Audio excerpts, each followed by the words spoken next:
manolotra ny arahaba tompoko mivaratra aza malefaka namaritra ny toetrany androntsika atao anatin'ny 3 andro avy na izany na tsy zany azy mety mbola ho hitantaratra eny ihany ny orana any amin'ny faritry Sava Analanjorofo ary Atsinanana mety andrahoana ihany koa ny voamaraina fa hisava miandalana ihany rehefa misandratra andro ho an'ny ilany Atsinanana ny atitany sy ny faritra aloatra mangoro raha mahakasika ny maripana indray dia iamafana miandalana isika atao anatin'ny 3 andro avy ary makany amin'ny faran'ny herinandro izany hoe anivikevoka mihitsy zany aloha amin'ny akapobeny mivinany toetry ny andro ho amin'ny rampitsy mariana raha jerena amin'ny antsepriany dia ahazorana tandrifindraona ny any amin'ny faritra Atsinanana Analanjorofo Antala ary Sambava andrahoana mety isy any erijika isina erikerika manify indraindray ho an'ny faritra aloatra mangoro andrahoana na anjombona amin'ny akapobeny ho an'ny ilany Atsinanana ny faritra Sofia miazo amin'ny faritra Vatovavy Fitovinany ary Atsimo Atsinanana ny faritra hafa homaina ny andro amin'ny akapobeny na iba toerana kokoa Ngavy Masoandro raha ny tolakandro kosa indray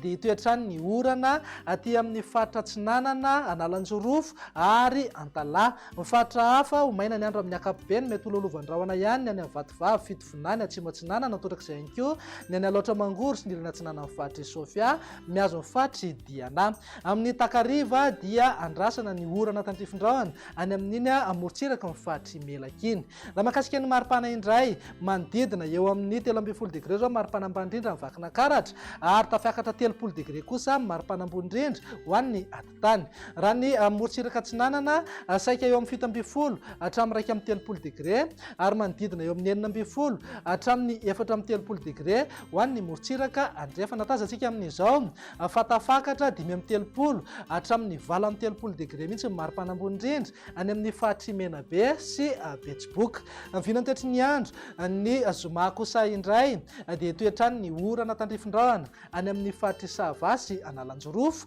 andrahoana na andrahoana mitsitokotoko any faritra aloatra mangoro Atsinanana Vatovavy ny faritra hafa homaina ny andro amin'ny akapobeny mety ololovana orana tandrifindraona any amin'ny takariva manodidina ny Samborano raha ny maripana indray dia afanatrany aloha amin'ny akapobeny manerana ny nosy eo amin'ny 12 hatramin'ny 30 degré zao maripana ho an'ny atitany 17 hatramin'ny 30 degré eo amorontsiraka Atsinanana ary eo amin'ny 12 hatramin'ny 30 degré ho an'ny morontsiraka andrefana tazantsika amin'izao fa mananky hatramin'ny 30 ka hatramin'ny 30 degré mihitsy maripana ambony indrindra faritra Menabe Betsiboka ary Boeny andao faranana mivinany toetry ny andro ny sabotsy ary izay dia saika miamaina miandalana aloha ny akamarony ny faritra maro eto Madagasikara ary azo vahana kokoa Ngavy Masoandro na izany na tsy zany aza mety hitantaratra eny ihany ny orana tandrifindraona ny amin'ny faritra Sava sy Analanjorofo andrahoana na andrahoana mitsitokotoko kosa ho an'ny faritra Sofia sy Diana raha mahakasika ny maripana indray dia mbola afanatrany aloha